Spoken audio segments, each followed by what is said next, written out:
Hi student, कैसे हो आप लोग? Good, very good. स्टूडेंट्स, आज हम बात करेंगे पार्ट 2 की, जिसमें ग्रेविटेशन को अपग्रेड करेंगे। इन प्रीवियस लेक्चर 1 में you have discussed about the value of gravitation and all the which forces applied on the gravitation.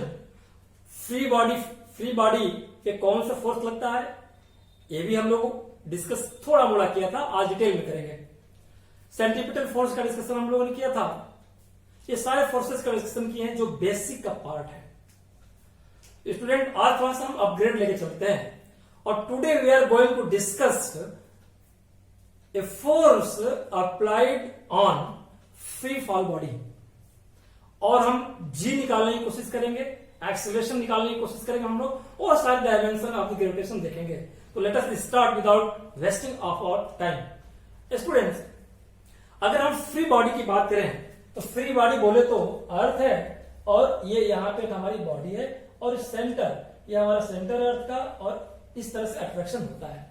ठीक है, ये बॉडी ऐसे नीचे गिरती है, ये हम लोग डिस्कस कर चुके हैं। ठीक है, तो अब बात करते हैं कि अगर एक फ्री बॉडी है तो उसके साथ क्या क्या होता है। क्यों फ्री बॉडी पे वेलोसिटी का कोई फर्क है? क्या फ्री बॉडी पे एक्सीलरेशन है? क्या फ्री बॉडी की वेलोसिटी चेंज होती है, डायरेक्शन चेंज होता है या नहीं होता है? जरा देखते हैं।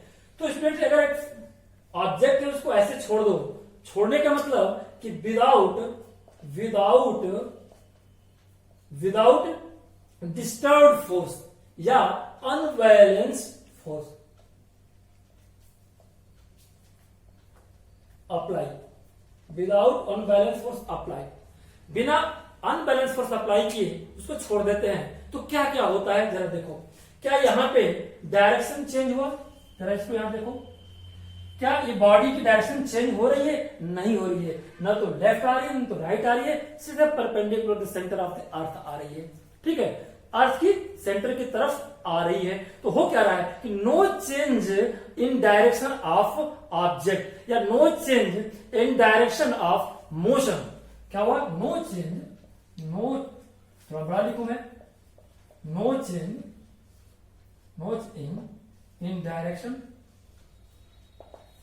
Of motion of object. ठीक है, ऑब्जेक्ट के मोशन के डायरेक्शन में कोई चेंज नहीं हो रहा है।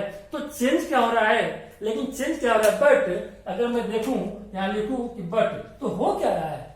क्या हो रहा है? यहां पे हो रहा है कुछ वेलोसिटी की बात जब हम करेंगे, उससे पहले एक बात मैं कर लूं कि चेंज तो नहीं हो रहा है, लेकिन ड्यू टू अर्थ अट्रैक्शन, अर्थ का अट्रैक्शन डाउनवर्ड है, अपनी तरफ है, अपने सेंटर की तरफ है, तो वेलोसिटी के मैग्नीट्यूड में चेंज हो रहा है।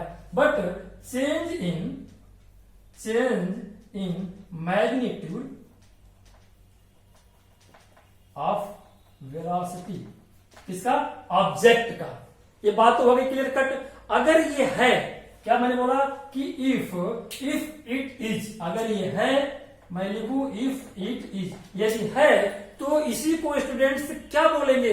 ध्यान समझिए कि चेंज इन वेलोसिटी पढ़ा होगा आपने कि यदि ऐसा है, यदि है, if it is, then change in velocity, ये क्या बोलते हैं इसको? एक्सेलरेशन नहीं बोलते थे क्या? क्या था? Change in velocity with respect to change in time, यही तो हमारा एक्सेलरेशन था। तो एक्सेलरेशन आ गया यहां पे वेलोसिटी चेंज होने से। तो जब एक्सेलरेशन आ गया, ये किसके वजह से है? ये किसके वजह से है? अर्थ के ग्रेविटेशनल अट्रैक्शन से है, अर्थ के ग्रेविटेशनल फोर्स से है। क्यों है? तो ये किस वजह से है? Due to earth attraction force. ठीक है, ये बात क्लियर है, इसमें कोई शंका नहीं। शंका तो स्टूडेंट, थोड़ा सा मैं चैप्टर को टर्न कर रहा हूं यहां पे बड़े इंटरेस्टिंग वे में, कि अगर अर्थ के अट्रैक्शन की वजह से फोर्स है, एक्सेलरेशन आ गया और ये फ्लो हुआ अर्थ के अट्रैक्शन से, और अर्थ अपने सेंटर की तरफ फ्री फॉल बॉडी को खींच रही है, तो एक्सेलरेशन जो मैंने कहा, एक्सेलरेशन हम लोग अभी ये कहते थे, जो अर्थ फ्री फॉल बॉडी को नीचे खींच रही है, ग्रेविटेशनल फोर्स के वजह से, तो इसी एक्सेलरेशन को अब हम जी कहेंगे। क्या कहें स्टूडेंट, हम इसी एक्सेलरेशन को जी कहेंगे। वो कैपिटल जी नहीं, इस जी की बात नहीं हो रही है, ये एक्सेलरेशन है ड्यू टू अर्थ अट्रैक्शन। ठीक है, तो इसका एसआई यूनिट है। अगर एसआई यूनिट की बात करें तो जो एक्सेलरेशन की एसआई यूनिट इसकी होती थी वही इसकी होती मीटर s-2 या मीटर पर सेकेंड स्क्वायर। ठीक है, थोड़ा सा और इसमें एक टॉपिक करने की कोशिश करते हैं। अब हम डिस्कस करेंगे या now we will see derivation and calculation of value of G. अब जी की वैल्यू को कैलकुलेट करते हैं और इसको डिराइव करने की कोशिश करते हैं। चलिए कैसे, चलिए देखते हैं कैसे हम लोग इसको डिराइव करते हैं। तो बच्चों एक चीज बड़ा ध्यान दो, आपको याद होगा न्यूटन के कौन से लॉ में, सेकेंड लॉ में। न्यूटन के सेकेंड लॉ में हम लोगों ने क्या देखा था कि F equal to M A की बात किए थे। न्यूटन के सेकेंड लॉ में हम लोगों ने किस चीज की बात किया था, F equal to M into A की बात किया था हम लोगों ने। बड़े ध्यान समझिएगा, कोई कंफ्यूज न करिएगा। हमने ये भी देखा था कि कोई बॉडी गिरती है तो क्यों गिरती है, एक्सेलरेशन उसको होता है ग्रेविटेशनल फोर्स के वजह से। ठीक है, ये भी क्लियर है। तो जब ग्रेविटेशनल फोर्स के वजह से होता है तो ये भी फोर्स है उसी बॉडी पर लग रही है और ग्रेविटेशनल फोर्स भी उसी बॉडी पर लग रहा है, तो क्या हम नहीं कह सकते कि दोनों फोर्स बराबर ही तो हैं? दोनों फोर्स में क्या अंतर है, कोई अंतर नहीं है। तो इसको हम लोग लिख सकते हैं कौन सा, आपने देखा होगा F equal to G M M upon R square की बात हम लोग कर चुके हैं। तो अगर ये बात है कि दोनों फोर्स इक्वल है तो ये बात नहीं हो गई एम एम, ध्यान रखिएगा इस एम का मतलब बताऊंगा अभी, आर स्क्वायर। ये कैसे हुआ, ये आर कैसे हुआ मैं बता चुका हूं, दो ऑब्जेक्ट के बीच की डिस्टेंस है। ठीक है, दो ऑब्जेक्ट के बीच की डिस्टेंस है। कैपिटल आर भी लिख सकते हो, कोई प्रॉब्लम यहाँ पे नहीं है। तो यहाँ पे अभी आर स्टूडेंट नहीं लिखते हैं, अभी हम डी की बात करते हैं। ठीक है, दो ऑब्जेक्ट के बीच की ये डिस्टेंस है। ठीक है, डिस्टेंस बड़े ध्यान समझो। तो मास ए, एक्सेलरेशन ए, मास एम और ये मास एम, ये किसका मास है, ये चाहिए ये ऑब्जेक्ट का है और ये मास किसका है, अर्थ का है। ये मास किसका है स्टूडेंट, अर्थ का है, कंफ्यूज नहीं होना है, ये अर्थ का है। ठीक है, जी हम ऑलरेडी कांस्टेंट के रूप में कैलकुलेट कर चुके हैं। हम लोग कैलकुलेट किया और रेडीमेड हम लोगों ने कांस्टेंट लिया था, उसकी वैल्यू ले रखा हम लोगों ने, इसमें कोई शंका आप लोगों को नहीं। तो ध्यान से देखो एम और एम कैंसिल हो गया। ठीक है, तो आपका क्या बचा, अब ए को हम जी लिख सकते हैं क्योंकि जी को तो हम बता ही चुके हैं कि ये अर्थ का अट्रैक्शन की वजह से है एक्सेलरेशन, तो एम को जी लिख दूंगा। तो अब आपका जी आया capital G M upon D square. क्या ये सही है या नहीं सही है, क्या ये सही है या नहीं सही है, ये सही है। तो यदि ऑब्जेक्ट अर्थ के सरफेस पर हो स्टूडेंट, बड़ा ध्यान से देखना, अगर मैं कहूं कि ये अर्थ है, ये अर्थ है और ऑब्जेक्ट सरफेस पे है, ऑब्जेक्ट सरफेस पे है या थोड़ा सा ऊपर है, ऑब्जेक्ट सरफेस पे है, ये सेंटर है अर्थ का, ये ऑब्जेक्ट सरफेस पे है या सरफेस पे थोड़ा सा ऊपर है, तो जो डिस्टेंस है दो ऑब्जेक्ट की, किसकी, अर्थ एक ऑब्जेक्ट और ये ऑब्जेक्ट ये, तो इन दोनों के बीच की जो डिस्टेंस जिसकी बात करते थे, चाहे इसके और सरफेस की डिस्टेंस एक तरह से नेग्लिजिबल नहीं है, क्या है, तो थोड़ा सा ऊपर हो चाहे अर्थ के सरफेस पे हो तो नेग्लिजिबल होगी। तो नेग्लिजिबल हो गई तो कुल मिलाकर के फोर्स तो सेंटर पे ही लगता है। हम सेंटर की वजह से जी और कैपिटल जी या स्मॉल जी जो भी है कैलकुलेशन उसी पे हम लोगों ने बेस माना है। तो जो ये डी है डिस्टेंस, क्या डिस्टेंस नेग्लेक्ट करने के लायक नहीं है, तो अब क्या डिस्टेंस के रूप में अब क्या हो जाएगा, अर्थ की रेडियस, यहां पे लगता है ना फोर्स, तो अर्थ का रेडियस ही इस फोर्स के, इस ऑब्जेक्ट और अर्थ के ऑब्जेक्ट, यानी कि यहां पे मेन तो सेंटर पे खींचती है, तो इन दोनों के बीच का जो डिस्टेंस डी था वो आर के रूप में कन्वर्ट हो गया। तो अब हम लोग इसको यूज कर सकते हैं ऐसे कि कैपिटल जी एम अपॉन क्या, कैपिटल आर स्क्वायर। ये अब हमारे काम की बात हुई, ये फार्मूला अब हमारे काम का चलेगा। स्टूडेंट्स हम जानते हैं कि अर्थ एक परफेक्ट स्फेयर नहीं है, बिल्कुल गोला नहीं है, सबको पता है। तो जब बिल्कुल गोला नहीं है स्टूडेंट, तो हम करेंगे क्या इसका, हम क्यों कर रहे हैं, क्यों डिस्कस करना चाह रहे हैं गोला की, स्फेयर की डिस्कस हम ये करना चाह रहे हैं कि जरा आर के मूवमेंट को समझो। अगर पूरा स्फेयर नहीं है, पूरा स्फेयर नहीं है, ठीक है, चलिए ऐसे बनाया, तो हमने ऐसे किया, ये 0 इसका सेंटर हो गया, ये पोल हो गया, ये भी पोल हो गया, ये 0 डिग्री पे है, ये इक्वेटर हो गया, पढ़ा होगा आप लोगों ने ज्योग्राफी में। तो जैसे जैसे पोल की तरफ आप आएंगे तो रेडियस कम होती जाती है, ये रेडियस है, ये रेडियस है, ये रेडियस है, ये रेडियस है। तो पोल की तरफ रेडियस कम होगी, तो जो फार्मूला हम लोगों ने देखा था G इक्वल टू क्या, कैपिटल जी एम अपान, अब ये इसकी बात हो जाएगी आर की, आर स्क्वायर की। तो जैसे जैसे रेडियस कम होगी वैसे वैसे जी की वैल्यू बढ़ेगी, और जैसे जैसे रेडियस बढ़ेगा वैसे जी की वैल्यू कम होगी। यानी कोई ऑब्जेक्ट इस पोल की तरफ होगा तो वहां पे उसका एक्सेलरेशन कम होगा, एक्सेलरेशन उसका बढ़ेगा क्योंकि डिस्टेंस कम होती है। और ऐसे एंगल पे होगा जहां पे अर्थ की रेडियस ज्यादा है, वहां पे ग्रेविटेशनल फोर्स कम लगेगा क्योंकि डिनोमिनेटर में है। ये बात तो क्लियर हो गई स्टूडेंट्स। चलिए तो आगे चलते हैं। अब हम कैलकुलेट करने चलेंगे जी की जो वैल्यू आती है वो कैसे आती है। बहुत इजी है। जी की वैल्यू हम लोगों ने अभी देखा, G equal to capital G M into M upon R square. तो जी की वैल्यू तो फिक्स है, इस वैल्यू को हम लोगों को क्या करना है, पुट कर देना है। और जी की value 6.7 into 10 to the power minus 11, 6 into क्या मैंने बोला 6 into 7, 6.7 into 10 to the power minus 11। किसी को कोई डाउट, यस और नो? यस। और जो एम है, एम, ये एम, ये किसका, अर्थ का, ये अर्थ का, अब इसका कोई रोल नहीं है, ये अर्थ का, इसका एम कितना होगा, अर्थ का एम भी आपको दिमाग में रखना पड़ेगा 6 into 10 to the power 24, 6 into 10 to the power 24। और इसका जो यूनिट है वो आप लिखोगे, आप यूनिट साथ साथ लेके चलेंगे, N newton metre square kg minus 2, यहां पे लिख लो newton metre square kg minus 2, ठीक है। और इसका आप भी लिखोगे, आप केजी लिख दो, कोई दिक्कत नहीं है यहाँ पे केजी, क्योंकि ये भी मास है। और डिवाइड कर दीजिए आर के स्क्वायर, तो अर्थ का रेडियस कितना होती है 6.4 into 10 to the power 6, 6.4 into 10 to the power 6। अगर इसको कैलकुलेट कर लीजिए, सारे कट छट कर लीजिए, तो इसकी जो वैल्यू आती है 9.8।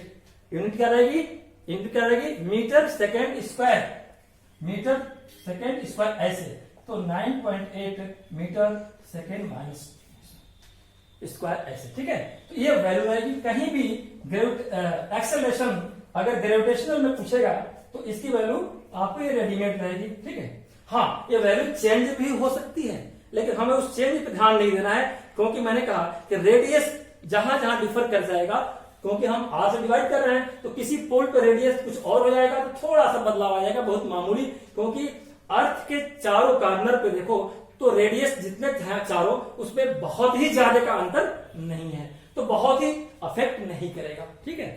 चलिए, तो ये तो बात रही जी की। अब थोड़ा सा अपने इस चैप्टर को एक्सेलरेट करने की कोशिश करते हैं, ठीक है।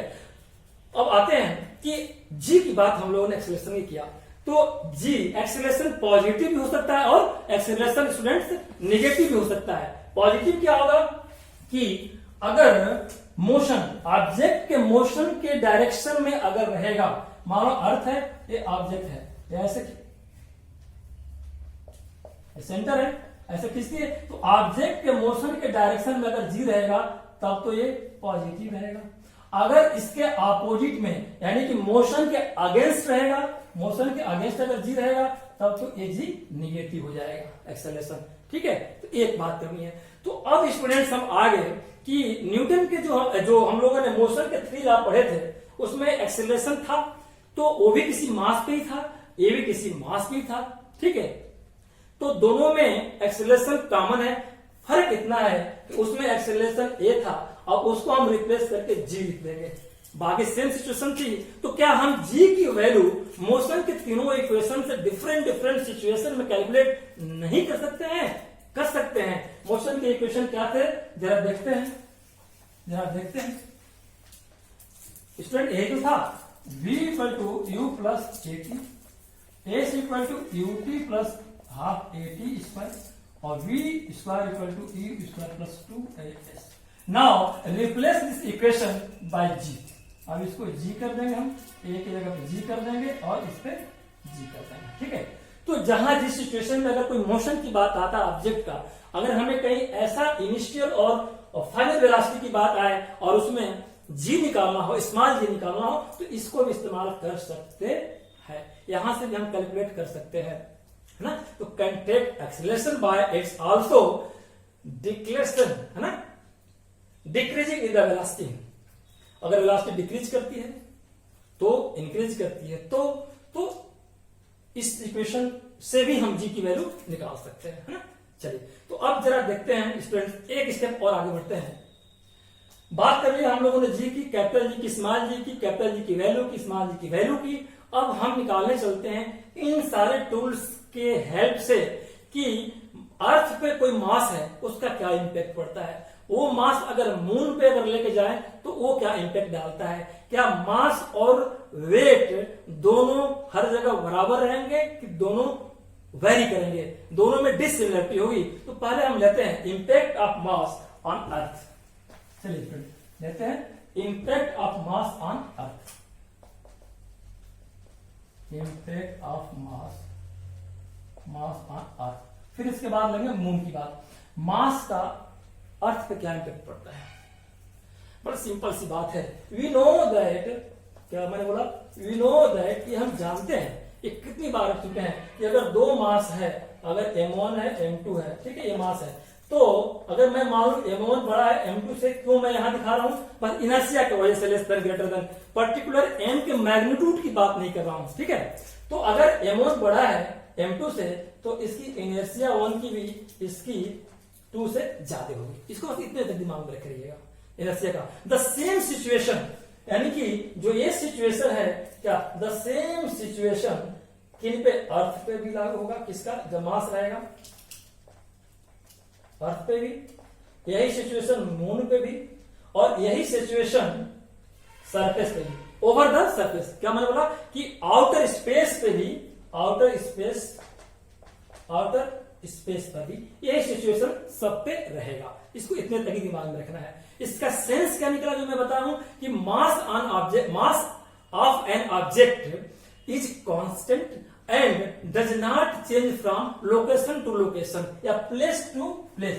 मास कांस्टेंट है and does not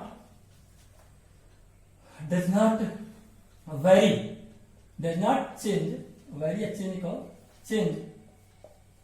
from place to place, oblique location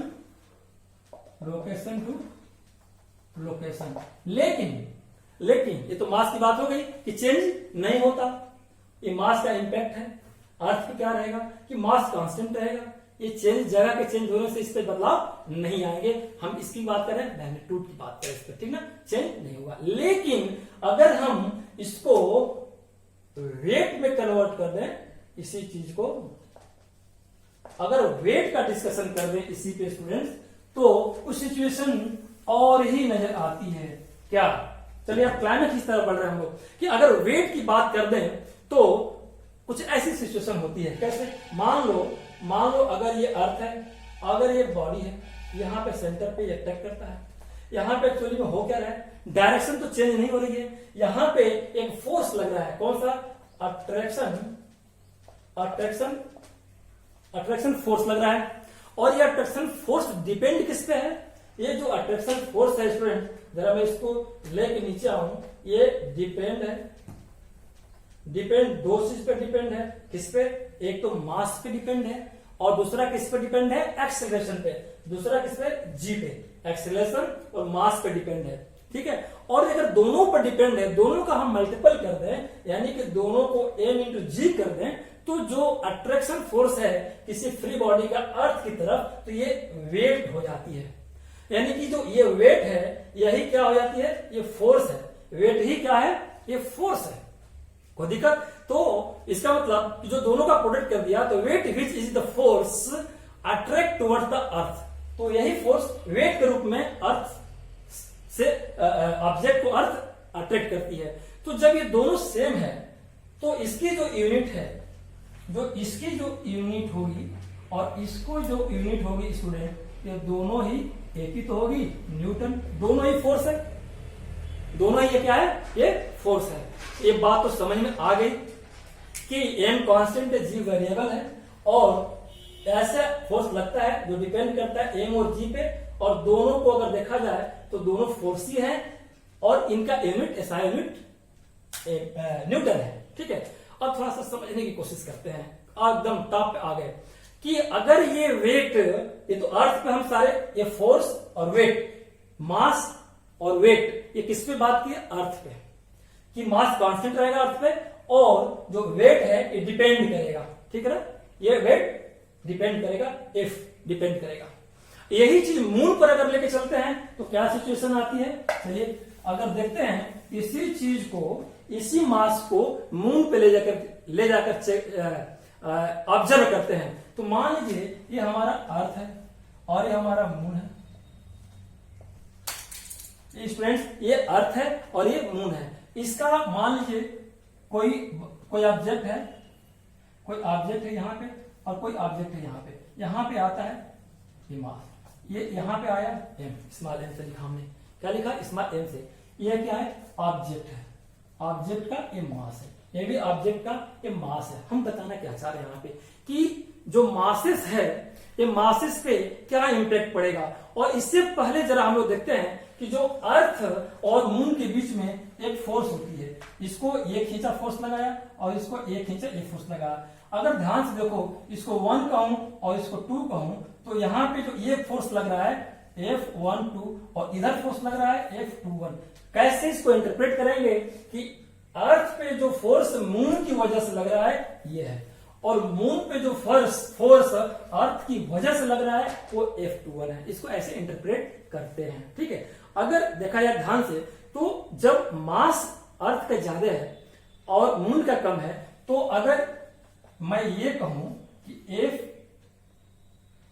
अर्थ जो फोर्स मून पे लगेगा वो छोटा होगा फोर्स अर्थ के कंपैरिजन में, तो कोई गलती बोलिए नहीं।